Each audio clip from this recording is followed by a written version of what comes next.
ایمان کسے کہتے ہیں؟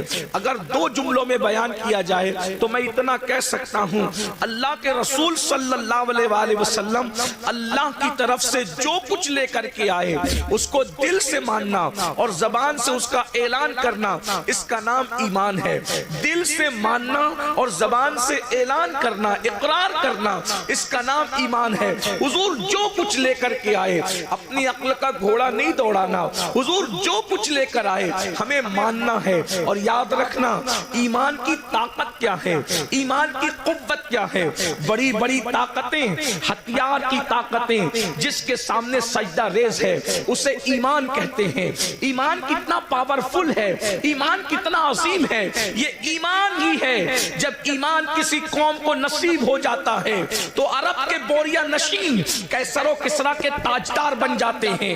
ایمان جب نصیب ہو جاتا ہے، ایمان جب کسی کو نصیب ہو جاتا ہے تو اللہ اکبر، وہ لوگ جو نمک اور کافور میں فرق نہیں کر پاتے تھے وہ آسمان ہدایت کے تارے بن جاتے ہیں۔ ایمان جب کسی قوم کو نصیب ہو جاتا ہے تو بحر ظلمات میں وہ گھوڑے دوڑاتے ہیں تو گھوڑوں کی ٹاپیں بھی اللہ اکبر پانی سے بھیگتی نظر نہیں آتی۔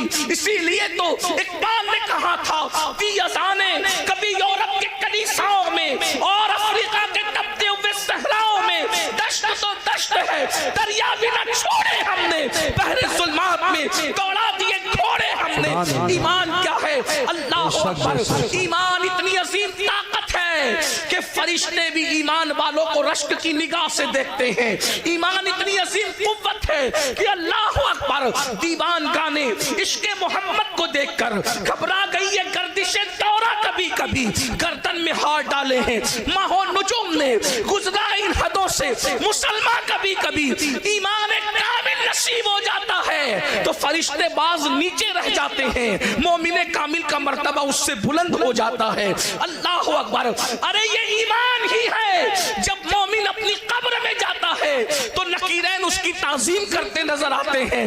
ایمان والے کی تعظیم صرف زمین کے اوپر نہیں ہوتی بلکہ زمین کے اندر بھی ہوتی ہے۔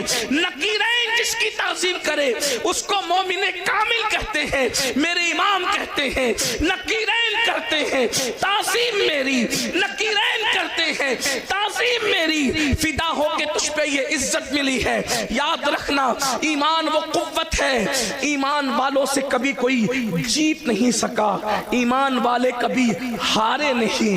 قرآن کہتا ہے وَأَنْتُمُ الْعَالَوْنَ إِن كُنْتُم مُؤْمِنِينَ، تمہیں سر بلند ہو، تمہیں